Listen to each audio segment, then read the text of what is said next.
আসসালামু আলাইকুম। Easy learning for জুনিয়র্সের পক্ষ থেকে সকলকে শুভেচ্ছা ও স্বাগতম। আজকে আমরা অষ্টম শ্রেণীর বাংলা বিষয়ের তোমাদের যে তৃতীয় অধ্যায় রয়েছে, তৃতীয় অধ্যায়ের দ্বিতীয় পরিচ্ছেদ নিয়ে আলোচনা করব। ভিডিওটি শুরু করার পূর্বেই তোমাদেরকে জানাচ্ছি, তোমরা যদি আমার চ্যানেলে নতুন হয়ে থাকো তাহলে অবশ্যই চ্যানেলটিকে সাবস্ক্রাইব করে দিবে। তো দ্বিতীয় পরিচ্ছেদে আমাদের রয়েছে বিবরণমূলক লেখা। ক্লাস 7এই কিন্তু তোমরা বিবরণমূলক লেখা, তথ্যমূলক লেখা, বিশ্লেষণমূলক লেখা এই সকল লেখা সম্পর্কে ধারণা পেয়েছিলে। তো এইখানে বিবরণমূলক লেখা কাকে বলে তার ব্যাখ্যাটা দেয়া নেই, তবে বিবরণমূলক লেখার একটা উদাহরণ দেয়া রয়েছে। তো বিবরণমূলক লেখা যেহেতু তোমাদের ক্লাস 7এই পড়া ছিল, তাই আশা করছি বিবরণমূলক লেখার কিছু বৈশিষ্ট্য তোমাদের জানা রয়েছে।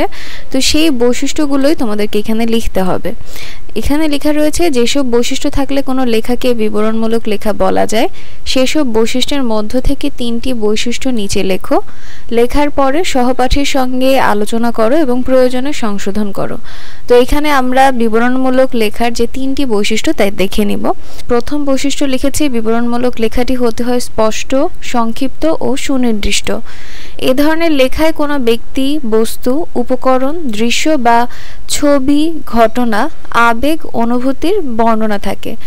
আর লাস্টে লিখেছি, বিবরণমূলক লেখায় লেখকের নিবিড় পর্যবেক্ষণ ফুটে ওঠে। তো বিবরণমূলক লেখার 3টি বৈশিষ্ট্য আমাদের দেখা হয়ে গেল। এরপরে আমাদের বিবরণমূলক লেখার একটা উদাহরণ দেওয়া রয়েছে, যা হচ্ছে রবীন্দ্রনাথ, আর লিখেছেন হায়াত মাহমুদ। আর হায়াত মাহমুদের যে জীবন বৃত্তান্ত, মানে আমরা যেটাকে কবি পরিচিতি বলি আর কি, তার একটু ব্যাখ্যা রয়েছে যে হায়াত মাহমুদ 1939 সালে জন্মগ্রহণ করেছেন। তিনি একজন খ্যাতিমান প্রাবন্ধিক ও গল্পকার। শিশু কিশোরদের জন্য তিনি লিখেছেন প্রতিভার খেলা, নজরুল, রবীন্দ্রনাথ, বাংলা লেখার নিয়ম কানুন ইত্যাদি। তার উল্লেখযোগ্য কয়েকটি বইয়ের নাম। নিচের বিবরণমূলক রচনাটি লেখকের রবীন্দ্রনাথ কিশোর জীবনী বই থেকে নেওয়া হয়েছে। তাহলে এইখানে আমাদের একটা রচনা দেওয়া রয়েছে, যা হচ্ছে বিবরণমূলক লেখা। তো রবীন্দ্রনাথ নিয়ে এখানে যে লেখাগুলো রয়েছে অবশ্যই তোমরা ভালো করে পড়ে নিবে। তবে এই লেখাটি পড়ার আগে তোমরা একটু শব্দের অর্থগুলো জেনে নিবে, কারণ এখানে কিছু শব্দ রয়েছে যার সঙ্গে তোমরা পরিচিত নয়। তাই অবশ্যই শব্দের অর্থগুলো আগে পড়ে তারপরে রচনাটি পড়া শুরু করবে। শব্দের অর্থের প্রথমে রয়েছে ধুনুরি। এর অর্থ হচ্ছে যারা তুলা দিয়ে লেপ তোষক তৈরি করে। এরপর রয়েছে ধোনা, বিশেষ যন্ত্র দিয়ে তুলাকে আলগা করা। নবাবী ছাদ মানে নবাবী ধরন। পত্তন মানে শুরু। পাথরের চাঙ্গর, পাথরের খণ্ড। প্রশ্রয়, আশকারা। ফরাস, ঝাড়া মোছার কাজ করে যে। ফিকে, অনুজ্জ্বল। ফিরিঙ্গি, ইউরোপীয় জাতি। এরপর রয়েছে বয়োজ্যেষ্ঠ মানে বয়সে বড়। বর্ষা, এক প্রান্তে লোহার ফলাযুক্ত হাতিয়ার। এরপর রয়েছে বাখারি, বাঁশের মোটা চটা। বৈঠকখানা, বাড়ির বাইরের দিকে বসার ঘর। মুগুর, মাথা মোটা এক ধরনের হাতিয়ার। মুসাফির অর্থ অতিথি। রুদ্ধ মানে বন্ধ। শেষাবধি মানে শেষ পর্যন্ত। সহিস মানে ঘোড়ার দেখাশোনা করে যে। সেকেলে, পুরানো। স্থানান্তর, অন্য স্থান। স্বল্পলোক, অল্প আলো। হাই হুই, হাঁকডাক। তো আমাদের শব্দের অর্থগুলো দেখা শেষ। এরপরেই তোমরা রচনাটি ভালো করে পড়ে ফেলবে, কারণ এই রচনার উপর ভিত্তি করে তোমাদের কিছু প্রশ্ন রয়েছে। এই প্রশ্নগুলোর উত্তর দিতে হবে, যা রয়েছে 3.2.2-এ পড়ে কি বুঝলাম।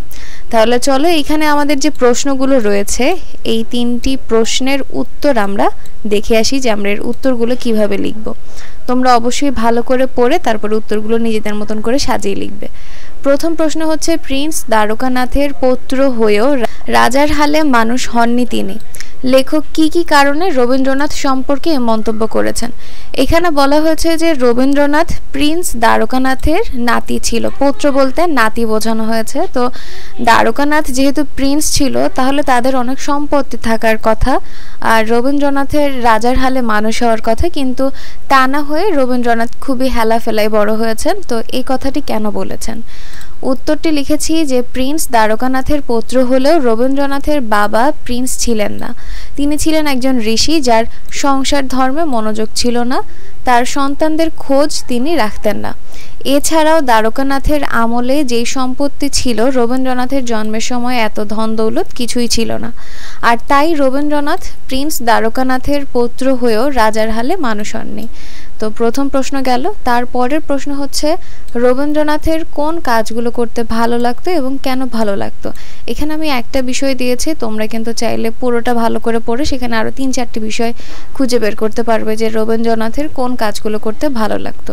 তো উত্তরটি হচ্ছে রবীন্দ্রনাথের যে কাজগুলো করতে ভালো লাগতো এবং যে কারণে ভালো লাগতো তা হলো বিজ্ঞান পড়তে রবীন্দ্রনাথের ভালো লাগতো, বিভিন্ন কলকবজা খুঁটিনাটি জিনিসপত্র নিয়ে সময় কাটাতে তার খুব ভালো লাগতো। এছাড়াও রবীন্দ্রনাথ প্রকৃতির সান্নিধ্যে থাকতে পছন্দ করতেন।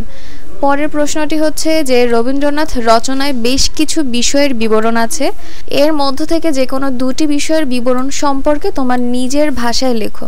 তো এখানে আমরা দুইটা বিষয় তুলে ধরেছি, যার মধ্যে একটা দিয়েছি জোড়াসাঁকো ঠাকুরবাড়ি আর একটা দিয়েছি রবীন্দ্রনাথের বাল্যকাল শিক্ষা। জোড়াসাঁকো ঠাকুরবাড়ির মধ্যে রয়েছে রবীন্দ্রনাথ জোড়াসাঁকো বিখ্যাত ঠাকুর পরিবারে জন্মগ্রহণ করেন। দ্বারকানাথ ঠাকুর লেনের 5 ও 6 নম্বর মোট 2টি বাড়ি মিলিয়ে তাদের এই পরিবারের বাসস্থান। 5 নম্বর বাড়িটি ছিল বৈঠকখানা। এই বাড়িটির গোড়াপত্তন হয়েছিল তার পিতামহ নীলমণি ঠাকুরের আমলে। রবীন্দ্রনাথের বাল্যকাল শিক্ষা নিয়ে যে ব্যাখ্যাটা দিয়েছি তা হচ্ছে রবীন্দ্রনাথকে ছোটবেলায় গুরুজনদের তত্ত্বাবধানে নিয়মমাফিক নানা প্রকার শিক্ষা অভ্যাস করানো হতো। ভূগোল, ইতিহাস ইত্যাদি বিষয়ে শিক্ষাদানের জন্য ছিলেন মাস্টারমশাই। এছাড়াও ড্রয়িং, ব্যায়াম ইত্যাদির জন্য মাস্টারমশাই থাকতো। তো আমাদের যে 3টি প্রশ্ন ছিল, 3টি প্রশ্নের উত্তর আমাদের দেখা শেষ। আজকে এতটুকুই। পরবর্তী ভিডিওতে তোমাদের লেখা নিয়ে মতামতের যে লেখাটি রয়েছে বা বিবরণমূলক লেখা রবীন্দ্রনাথ এই রচনাটিকে কেন বলা হয় তার উত্তরগুলো দেখিয়ে দিব।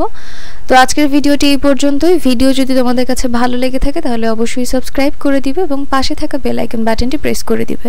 তো আজকে এই পর্যন্তই। আল্লাহ হাফেজ।